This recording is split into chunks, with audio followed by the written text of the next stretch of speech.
ऊंचा रहे हमारा, झंडा ऊंचा रहे हमारा। स्वतंत्रता के भीषण रण में, स्वतंत्रता के भीषण रण में, लख कर बढ़े जोश क्षण क्षण में, लख कर जोड़े जोश क्षण क्षण में। हर मन में मिट जाए भय संकट सारा, मिट जाए भय संकट। झंडे के नीचे निर्भय, इस झंडे के नीचे निर्भय, ले सोना ऊंचा रहे हमारा, झंडा ऊंचा रहे हमारा। आओ प्यारे वीरों आओ, आओ प्यारे वीरों आओ।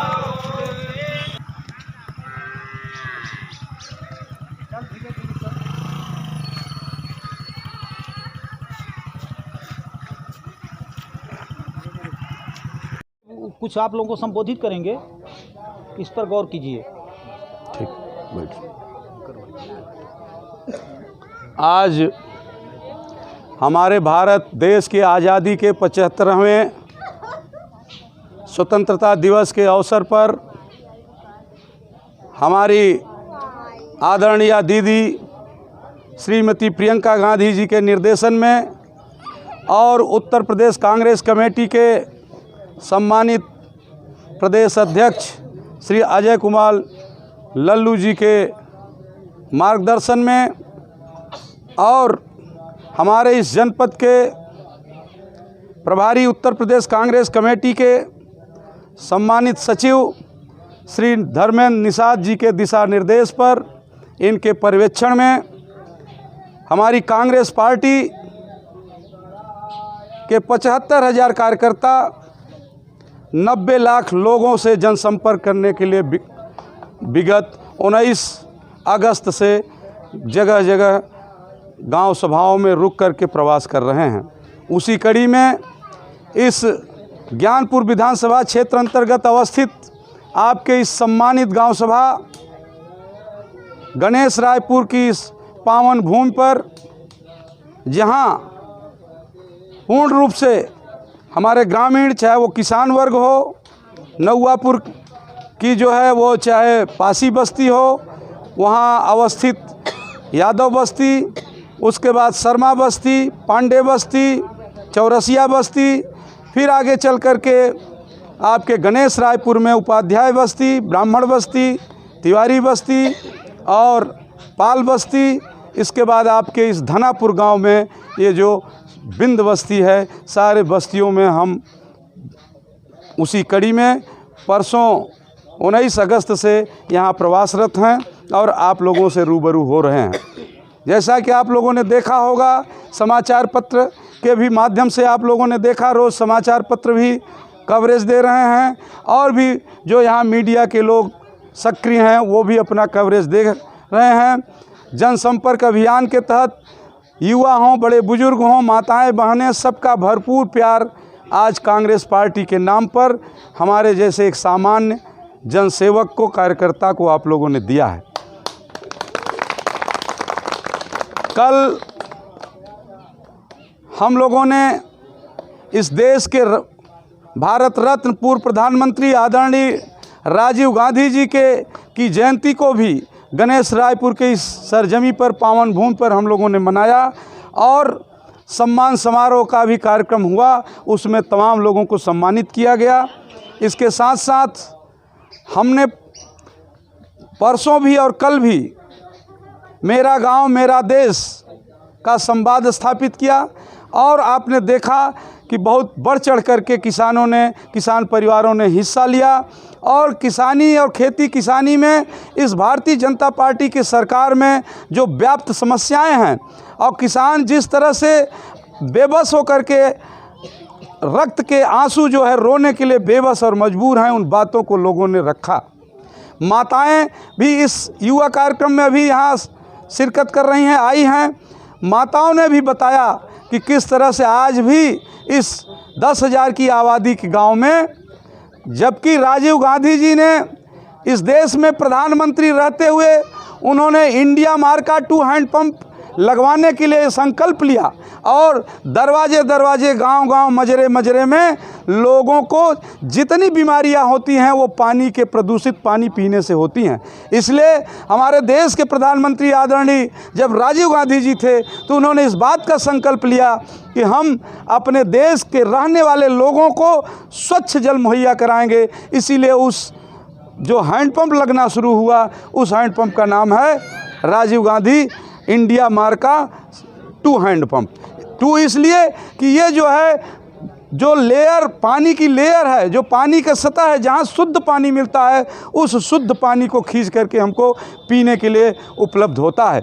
लेकिन आज भी हमने देखा, चाहे वो पासी बस्ती हो, चाहे वो ब्राह्मण बस्ती हो और चाहे वो हमारी बिंद बस्ती हो या तमाम जो बस्तियां हैं, हमारे मुसहर परिवार के लोग भी लंबी तादाद में जो आपके इस गणेश रायपुर गांव सभा के उस कसीदहा बॉर्डर पर बसे लोग हैं, तमाम घरों को आज भी कुआं का गंदा पानी पीने को मिल रहा है। इसलिए कि हम इस सरकार की, जो भारतीय जनता पार्टी की सरकार है, जो केवल मीडिया को खरीद करके, टेलीविज़न को खरीद करके और दिन भर अपना विकास का गुणगान गा रही है, हम उसकी इस मंच के माध्यम से निंदा करते हैं। और हम आपको विश्वास दिलाते हैं कि जैसे इंदिरा गांधी जी के ज़माने में, राजीव गांधी जी के ज़माने में और सोनिया गांधी जी और मनमोहन जी सिंह के ज़माने में गांव के विकास के लिए भरपूर कार्यक्रम कांग्रेस पार्टी ने चलाया, उस कार्यक्रम को अगर आप लोग कांग्रेस के हाथों को मजबूत करेंगे, दीदी प्रियंका गांधी जी जो एकदम इंदिरा गांधी की प्रतिमूर्ति हैं, रूप हैं, उनके हाथों को आप मजबूत करेंगे तो जो तमाम समस्याओं के बारे में आप लोगों ने 2 दिन में 3 दिन में हम लोगों को बताया, वो सारी समस्याएं दूर होंगी। इसलिए आपसे कहना है कि एक ही साधे सब सधे और सब साधे सब जाए। हम बिरादरीवाद भी साधेंगे, हम हिंदू मुसलमान भी साधेंगे, हम देश को भी साधेंगे और हम अपने नवयुवकों के, अपने बच्चों की अच्छी पढ़ाई लिखाई और रोजी रोजगार भी साधने का प्रयास करेंगे। तो वही स्थिति होगी कि आज हमारे किसानों को, आज हमारे गरीबों को जब वो 15 किलो गेहूं बेच रहे हैं तब 1 किलो सरसों का तेल नसीब हो पा रहा है। हम आपसे वादा करते हैं कि कांग्रेस पार्टी को आप लाइए, माताएं भी यहाँ बैठी हैं, नौजवान भी बैठे हैं, आप कांग्रेस पार्टी को ले आइए। कांग्रेस पार्टी आपसे वादा करके जा रहे हैं कि बहन प्रियंका गांधी के नेतृत्व में उत्तर प्रदेश में 2022 की सरकार बनेगी तो 10 रुपये लीटर सरसों का तेल कांग्रेस पार्टी आपके घरों में पहुंचाने का काम करेगी। ये 5 किलो झुनझुना, आप बताइए 5 किलो अनाज घरों में पहुंचाया जा रहा है और 5 किलो वो गेहूं जो दिया जा रहा है, आज 12 रुपये किलो गेहूं बिक रहा है बाज़ार में। 60 रुपये का गेहूं दे करके बेवकूफ़ बनाने का काम जो ये योगी जी की सरकार कर रही है और 60 रुपये से ज़्यादा वो झोला जिसमें मोदी जी के और योगी जी का फ़ोटो छाप करके ये घर घर में एक गंदी मानसिकता से पहुंचा रहे हैं, उससे ज़्यादा झोला पर हमारे आपके टैक्स का पैसा खर्च किया जा रहा सवाल नवयुवकों का। तमाम यहाँ नवयुवक बैठे हैं, तमाम नवयुवक सुबह से आए थे, चले गए और नवयुवकों ने भी बड़े बढ़ चढ़ कर के युवा संवाद के माध्यम से एक चीज़ और मैं आप लोगों से कहना चाहता हूँ। इस वक्त युवा सबसे बहुत ही बड़ी समस्याओं से ग्रसित है और मानसिक रूप से विक्षिप्त हो चुका है और इस देश का युवा जो है न तो उसके पास नौकरी है, न उसका पढ़ाई है, न कोई आगे आने के व्यवसाय के लिए कोई संसाधन, न व्यवस्था है। सरकार लंबे वादे करती कि 20 लाख करोड़ रुपया बेरोजगारों के लिए और तमाम व्यवसाय के लिए। अगर कोई 1 रुपया अगर लोन पाया हो तो बता दीजिए आप लोगों में। सरकार ने किसी को 10 रुपये की मदद किया इस कोरोना काल में? केवल झूठे वादा करती है सरकार। इस सरकार को हटाना पड़ेगा, फेंकना पड़ेगा। और ये 5 किलो जो गेहूं दे रहे हैं ये किसकी देन है? आप लोगों को मालूम है? कांग्रेस की देन है। और ये हर चीज़ कहते हैं कि 5 किलो गेहूं मुफ्त मैंने दे दिया। और अभी भी वक्त है, समय है 2022 के लिए। हर जगह से नात रिश्तेदारी अपने समाज जो भी है, यहाँ सारे समाज के लोगों से मैं कहता हूँ, देश को बचाना तो कांग्रेस को लाना है। धन्यवाद। और नहीं तो ये तो जैसे हमारा देश पहले गुलाम था, किसी तरह हमारे सारे लोग, सारे सिपाही, हमारे सारे समाज के लोगों ने लड़के अंग्रेज़ों को भगाने का काम किया। और चंद पूंजीपति जो आ करके देश को कब्जा कर लिए हैं। रेलवे में सफ़र आप करिएगा, समझ में आ जाएगा कि अब सफ़र करने लायक आप लोग नहीं रह गए हैं। LIC में पैसा जमा कर रहे थे, LIC बेच दिया उन्होंने, ये भी जानकारी नहीं होगी आप लोगों को। इन्होंने कोरोना काल में सारे देश के महत्वपूर्ण प्रतिष्ठानों को बेच दिया, केवल बेचने का काम कर रहे हैं, चंद पूंजीपतियों को फायदा देने का काम कर रहे हैं। आप लोगों से अभी वक्त समय है, भाजपा को हटाओ, देश बचाओ, भाजपा गद्दी छोड़ो।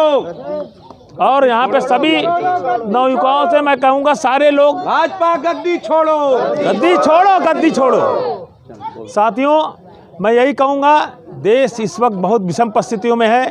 किसान सड़कों पे है, रोजगार जो हमारा नौजवान सड़कों पे है। और ये जान लीजिए कि आप देश का हाथ आप लोगों के हाथ में है। देश को बचाना है, आप लोगों को आगे आना है, कांग्रेस को लाना है। और इसी के साथ बाकी हमारे राजेश दुबे जी ने बहुत कुछ आप लोगों को बता दिया, जैसा कि यहाँ के बारे में मैं यही कहूँगा, राजेश दुबे जी को हाथों को मजबूत करिए और कांग्रेस को लाइए, देश बचाइए। और चंद कुछ गुजराती जो आ करके देश बेचने का काम कर रहे हैं, गुजराती को भी भगाना है, देश भी बचाना है। बीजेपी की सरकार आई है, हमारे गरीब व्यक्ति का पेट नहीं भर रहा है, भरपूर कमा नहीं पा रहे हैं। कांग्रेस की सरकार थी, पेट भर खाते थे, बेचैन की नींद सोते थे, कोई टेंशन नहीं। इनके लिए मैं एक कांग्रेस पार्टी के लिए मैं ये कहना चाहता हूँ, उठा तिरंगा हाथों में इनकलाब की बोली हो, उठा तिरंगा हाथों में इनकलाब की बोली हो, जो कांग्रेस मुर्दाबाद कहे उनके सीने पे गोली हो। जय हिंद, जय भारत।